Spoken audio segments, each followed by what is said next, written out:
양주와 포천 땅을 가로질러 우뚝 서 있는 천보산이 나선다.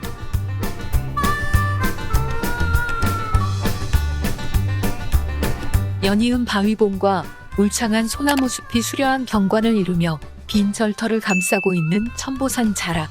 역사에 거친 회오리를 겪고 폐허 속에 침몰해버린 회암사터가 있다.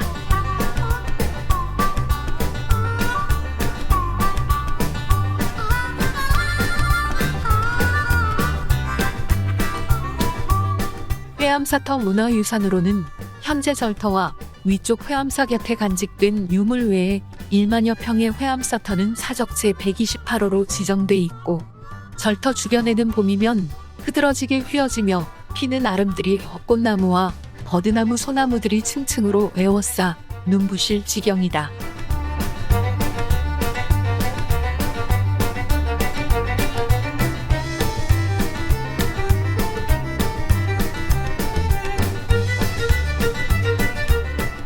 고려 충수광 15년 1328년에 인도에서 들어온 지공대사가 창건한 것으로 전해지지만 그 훨씬 이전부터 절이 있었다는 기록이 보인다.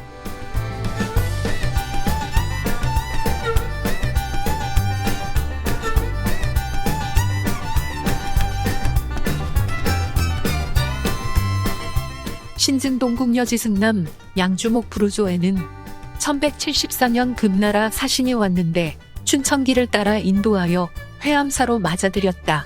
는 기록이 있고, 고려 때 태고보우는 13살의 나이로 회암사 광지선사께 출가했다는 내력이 그의 비문에 적혀 있다.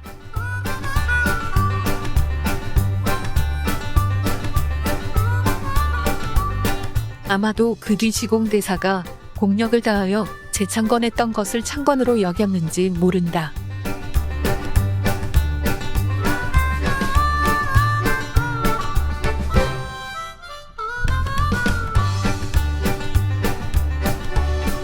고려 땅에 들어와 불법을 펴던 지공화상은 당시 인도 최고의 불교대학이 소속돼 있던 나란타사를 본떠 회암사를 지었다.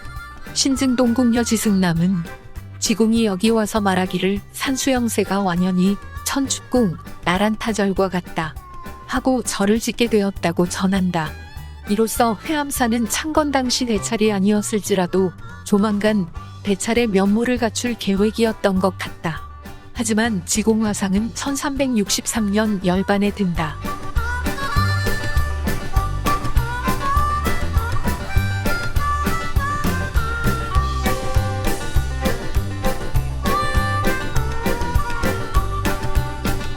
회암사의 사세를 점쳐볼 수 있는 또 하나가 절 주변에 자리 잡고 있는 석조물들이다.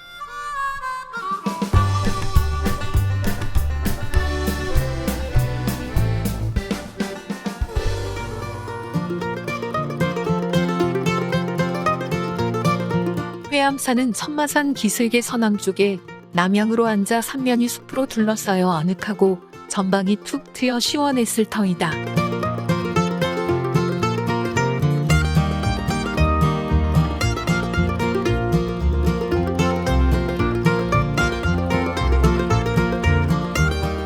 고려시대 불교를 크게 일으켰던 3대 사찰이었으며 지공화상 나홍선사 무학대사로 이어지는 걸출한 선승들이 머물면서 명성을 드날리고 번창했던 회암사.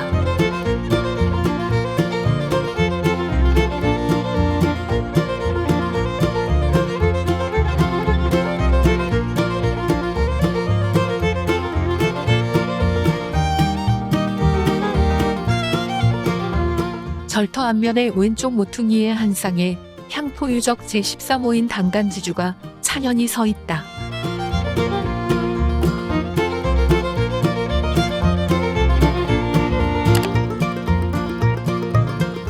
모두 화강암으로 다듬은 그 옛날 회암사 살림살이의 규모를 내비치고 있는 값진 유물들이다. 보통 절 앞에 당간지주 한 기가 서 있는 것이 상례인데 회암사터에는 비록 짝을 잃어버린 지주가 하나 있으나 두 기의 당간지주가 서 있다.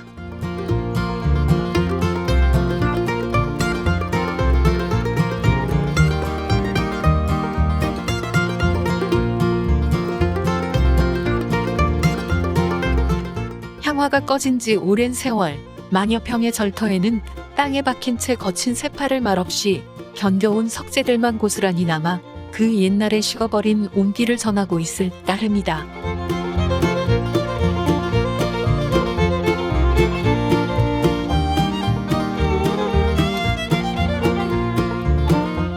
우왕 2년 1376년의 지공화상 제자이며 고려 말에 뛰어난 고승 나홍화상이 중건불사를 하게 된다. 나홍은 바로 이 회암사에서 불도를 이루지 않았던가. 회암사는 드디어 수많은 승려대중이 머물고 수천의 대중들이 운집할 수 있는 대찰이 된다.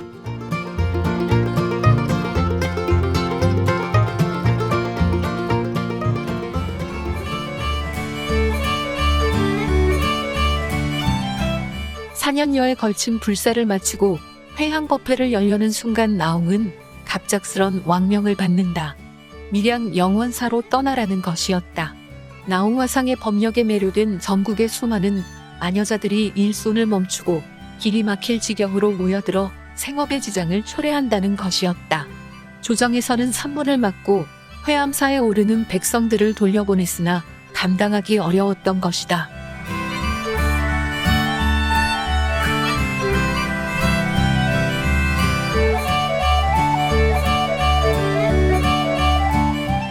나홍선사는 왕명이 떨어지자 예견했던 일로 여기고 담담히 회암사를 떠나 여주 신륵사에서 열반에 든다.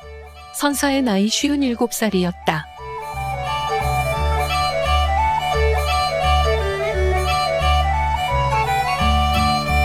나홍선사의 제자 각전 스님이 회암사에 남은 불사를 마쳤을 땐 집이 무려 260둑한에 15척 되는 불상이 입곡군화되었고 10척의 관음상이 모셔졌다고 한다.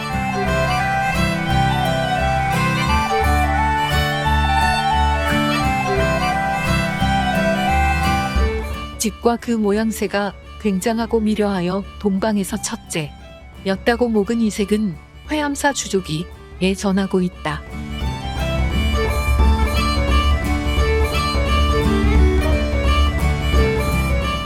대찰의 규모를 갖춘 회암사는 전국 사찰의 총본산이었으며 3,000명의 승려가 머물렀다고 한다. 그 뒤엔 나홍화상의 제자 무학대사가 중창한다.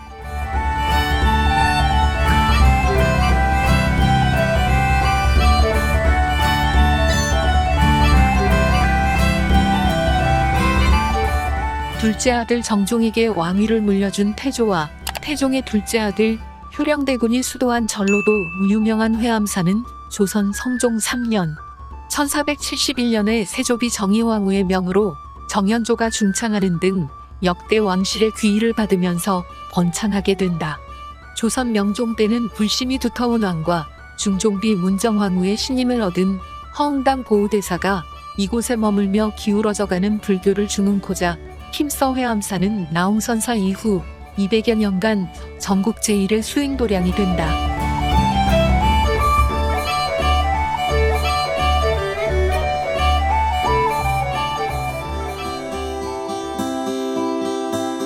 보우대사가 회암사 중창불사를 끝내고 낙성식을 겸한 무차대회를 연 것은 1565년 명종 20년 4월 5일 그 이틀 뒤인 4월 7일 문정대비가 세상을 떠난다. 유생들은 거듭 보우를 처형하라는 상소를 올렸고 4월 초파일에 제주도로 유배당한 보우는 제주목사 변협에게 죽임을 당한다. 회암사의 운명도 그때 불길에 휩싸여 폐사가 된 채 오늘에 이르렀다.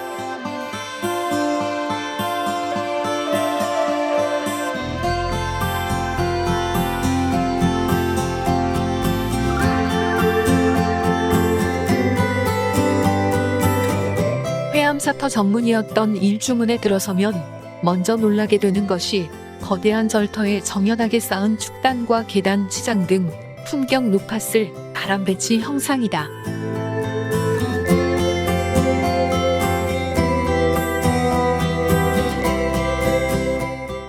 반듯하게 다듬어진 드넓은 터에 남아있는 장려한 석축과 532개나 되는 주춧돌만 보아도 그 규모가 장엄했음을 짐작케 한다.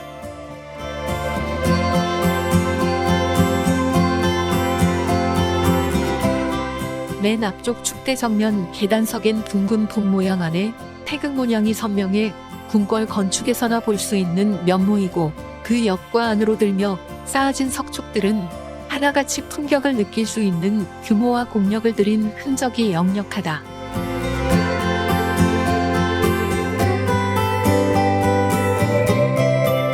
촘촘히 들어서 있는 석축과 주춧돌들로 화양터, 은당터, 요사터 등을 한눈에 알아볼 수 있는데, 당시 세워졌던 정각들 이름이 전해지고 있다.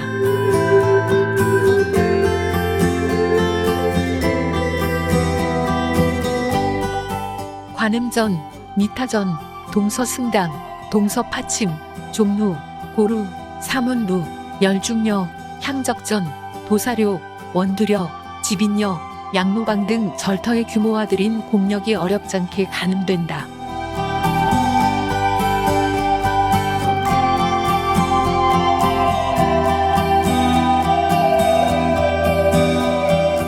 보광전터는 현재 드넓은 절터에 남아있는 석축과 주춧돌, 그리고 계단 등을 보더라도 폐사가 되기 전 웅장했던 회암사의 규모를 짐작해 볼 수 있다.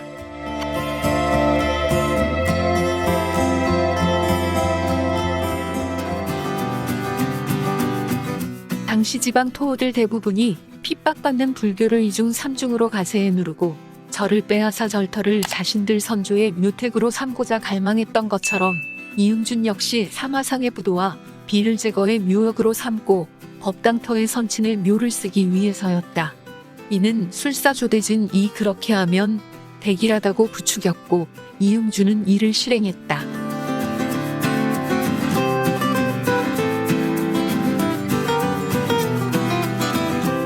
이 일은 7년 뒤인 순조 28년 1828년 세상에 알려졌다. 이응준과 조대진은 섬으로 유배가고, 그의 경기도 내 사찰 스님들이 모여 궁리한 끝에 지금의 절터에서 800여 미터 위 북쪽 천보산 중턱에 절을 짓고 회암사의 절 이름을 이어받았으며, 그 회암사 오른쪽 언덕에 사마상의 부도와 부도비를 다시 세우고 주변에 흩어진 유물들을 수습해 제자리에 모셨다는 내력이 무학대사비 음기에 기록돼 있다. 그러나 그 순환의 과정에서 지공선사와 무학대사 부도비의 몸돌은 영 복구되지 못하고 말았다.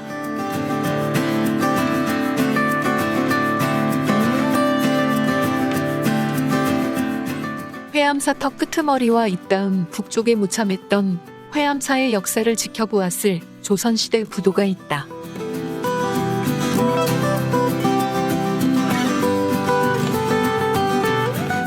팔각원당형의 기본 틀에 몸돌만 둥글게 다듬어 올렸는데, 비율은 전혀 염두에 두지 않은 듯 위로 올라가며 키가 훌쩍 커버려 유달은 조금은 생경스런 부도이다.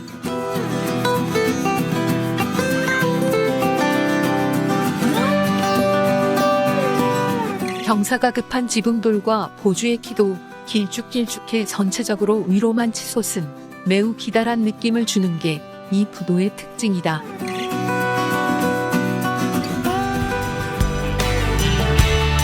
그러나 장식과 조각을 요모조모 뜯어보면 여간 공력을 들이지 않아 화려하고 장엄하다. 경기도 유형문화재 제52호이다.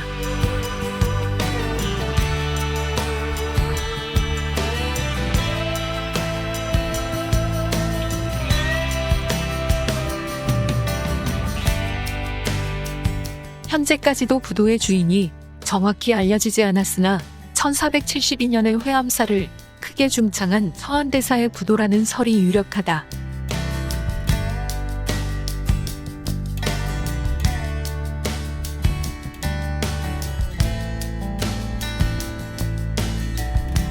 이성계가 사랑했던 회암사와 양주 관아지를 돌아보면서 양주의 역사의 깊이를 느끼며 힐링을 즐길 수 있는 으뜸 여행이었다.